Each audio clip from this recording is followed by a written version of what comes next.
السلام عليكم. أهلا وسهلا بكم يا أطفال، كيف حالكم؟ أتمنى أن تكونوا بخير وصحة جيدة. هل تعرفون يا أطفال ما اسم خبرتنا؟ نعم، أحسنتم، إنها خبرة البحر. وخير ما نبدأ به نشاطنا اليوم هو الدعاء. هيا بنا يا أطفال نردد مع المعلمة: اللهم علمني ما ينفعني وانفعني بما علمتني وزدني علما. والآن هيا نشاهد قوانين الفصل. أولاً، الجلوس في مكان مناسب.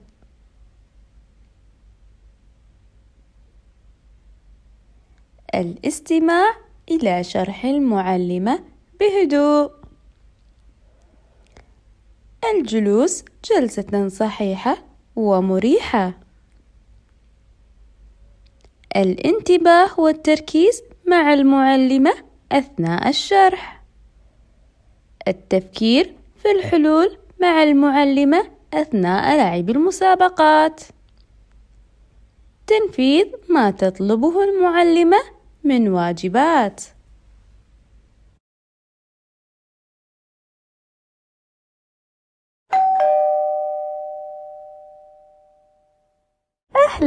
أهلا بنظيفة. السلام عليكم يا أطفال، أنا صديقتكم نظيفة، ولقد جئت لكم اليوم ببعض الصور التي التقطتها عند ذهابي للبحر لتشاهدوا مشاركتي في حملة لتنظيف الشاطئ مع أصدقائي.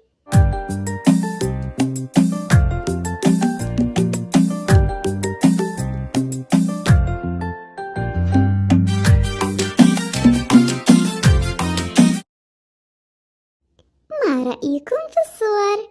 هل أعجبتكم؟ شكرا لكم. حسنا، والآن لقد أتيت ومعي هدية لكم، وهي قصة عن البحر. هيا لنشاهدها معا. في يوم جميل ذهب فهد مع والديه في نزهة إلى شاطئ البحر. وقال الأب: يا بني، يوجد بحر جميل في دولتنا الكويت، يتميز بجمال المنظر، حيث تشاهد هنا قرقور، وهنا حظرة لصيادي السمك، كما تشاهد سباحة الناس في أماكن قريبة من الشاطئ خوفا من المخاطر.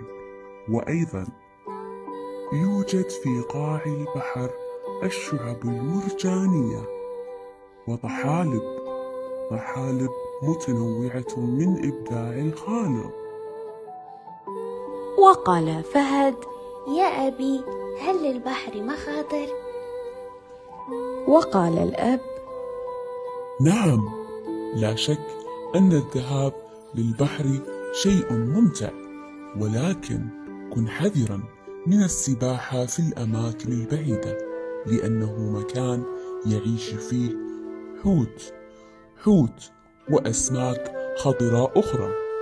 إن بحر الكويت مليء بالخيرات، فنحن نصطاد السمك ونستخرج من البحر ملح الطعام، وكذلك اللؤلؤ، وفوائده كثيرة، بل نحمد الله على نعمه الكثيرة.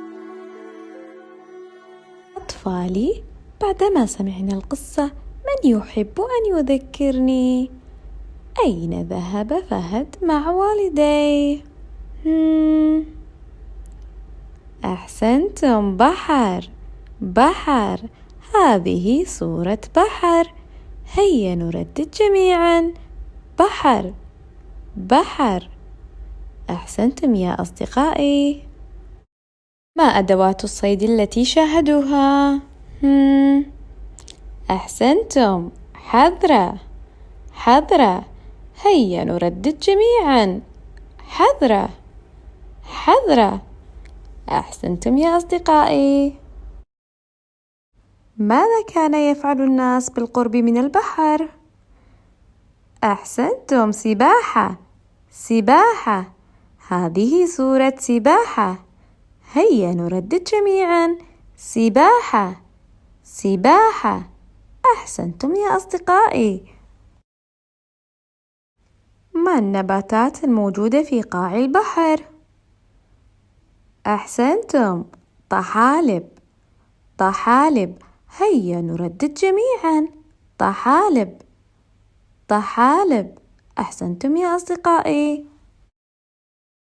ما الحيوانات الخطرة الموجودة في البحر؟ أحسنتم، حوت حوت. هذه صورة حوت حوت. هيا نردد جميعا: حوت حوت. أحسنتم يا أصدقائي. ما هي خيرات البحر؟ أحسنتم، ملح ملح. هذه صورة ملح. هيا نردد: ملح ملح. حان وقت اللعب. لنلعب معا يا أطفال. هيا بنا. من يصل الصورة بالصورة المشابهة لها؟ هيا نفكر.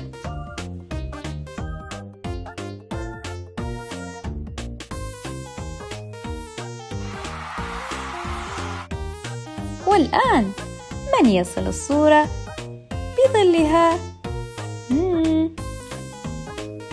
أحسنتم. من يصل صورة طحالب بظلها؟ أين هي صورة طحالب؟ أحسنتم يا أطفال. والآن حان وقت التطبيق يا أطفال. هيا يا أطفالي نعبر عن صور الحصيلة وإرسال مقطع صوتي إلى المعلمة. وإلى اللقاء.